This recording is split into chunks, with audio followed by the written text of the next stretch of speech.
Let's learn about light. I love color. I love lots of color. And what I'm sort of known for in my illustrations is the ability to put a lot of color in the work and still have it all make sense.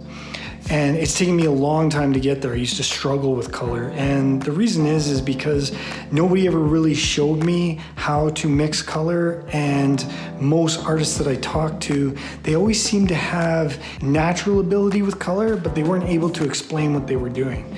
And yes, I've read a few books, but I always felt that they overcomplicated color. I think color is actually really simple. So what I was thinking I was gonna do is over the next few videos is we're just gonna go through what I learned about color, and maybe you can use some of this in your own work.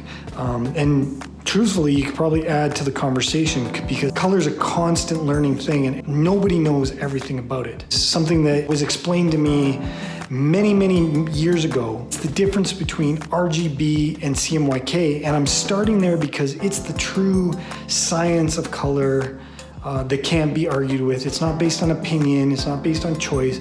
It is the facts about color and the facts about light. So we're gonna start with the facts.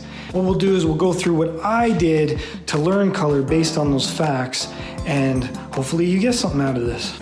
I decided to come outside for this first part because I want to explain all light starts out in RGB color. So what does that mean? RGB stands for red, green, and blue. Those are the light waves, the original light waves coming from the sun. And they all mix together perfectly to create white light. Now what happens is the sun bounces and hits the earth and reflects light back into our eyes, and that's when we start to see CMYK. The reason that happens is because whenever a light particle hits something, it's actually absorbing some of the light waves into the material and then reflecting other light waves back. And so those light waves that are being reflected back are now coming to us as CMYK. So what does CMYK stand for? Cyan, magenta, yellow, and black. Now that's the easiest way to understand this. It's not 100% scientifically true, but as an artist, to get your head wrapped around these ideas, that's the way to get this. As you're watching this video, your monitor, everything is coming at you in RGB. A person just said to me, am I talking to myself? So that means that you're getting the original light source. So when you're working digitally, you're actually working in RGB. The materials used to paint this mural were CMYK, mixed to create all these colors. But you're seeing it through the video monitor as RGB, okay? Now, this is important because nowadays artists have to use RGB and CMYK to be successful, especially if you're gonna be a digital artist and use some form of traditional media like I'm doing with acrylics. Okay, so that means RGB is coming from the light source, whereas CMYK is what's reflected. So I'll explain this inside. So neon yellow doesn't exist? Well, yeah, but it's just not in that painting. Oh, do you have one with neon yellow in it?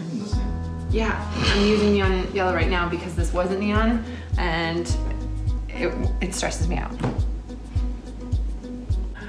I've got set up a CMYK color mix on the left side of the screen and an RGB color mix on the right side of the screen. Now remember what I said, RGB is coming from a light source. So you can see that the perfect mix of these three light waves, red, green, and blue, make white. And that's what we're seeing when we see light come from the sun. On the opposite side, CMYK color is cyan, blue, and yellow, and you see that perfect mix makes a gray, and you actually have to add black to create that full absence of color. Because remember, black is the absence of color, it's not a color, and white is all colors. So if you're working digitally, and this goes for you video editors as well, you need to be thinking in red, green, and blue. And when you mix red and green perfectly, you get yellow. When you mix red and blue, you get magenta. And when you mix blue and green, you get cyan. On the opposite side, our cyan and our magenta create blue. Our yellow and our magenta create red, and our blue and our yellow create green. So basically, the opposite is happening. So what we can do is we can take a look at what these colors are doing and how I set up these files. This file in the document color mode is a CMYK color, and then this file in the document color mode is an RGB color. So that's the first way to set these up. And the second thing to look at is when I select this color and I look at the opacity, I actually have it set up as a screen. And then on this side, I have it set up as a multiply. And the reason is because when we mix colors in real life, so when we're mixing paint colors, we're actually multiplying the particles together. We're adding more particles together. In this, the way light handles it is actually subtracting waves out. So this white is all the waves, but as it removes different waves of color, they subtract out. Once I understood this and how this worked, this is one of the first tricks for me to truly start to understand how to actually mix color. Because I would go to the store and I would buy yellow, blue, and red paint because that's what they were teaching me in school as the basic primary colors, but they were actually wrong. It was cyan, magenta, and yellow, which are the basic colors that you want to start with to learn how to mix your paints perfectly. And on the monitor, which was confusing until I understood what RGB stood for, I used to think that I was mixing red, blue, and yellow, but at the end of the day, what you discover is that you're actually mixing green. So you have to know the difference when you're working on a monitor versus working with traditional mediums. So this is my first tutorial. If you have any questions or you think I left anything out, just put them in the comments. And remember, I'm doing a whole bunch of color things over the next couple of weeks, so subscribe and hit the bell so that you make sure you've seen them.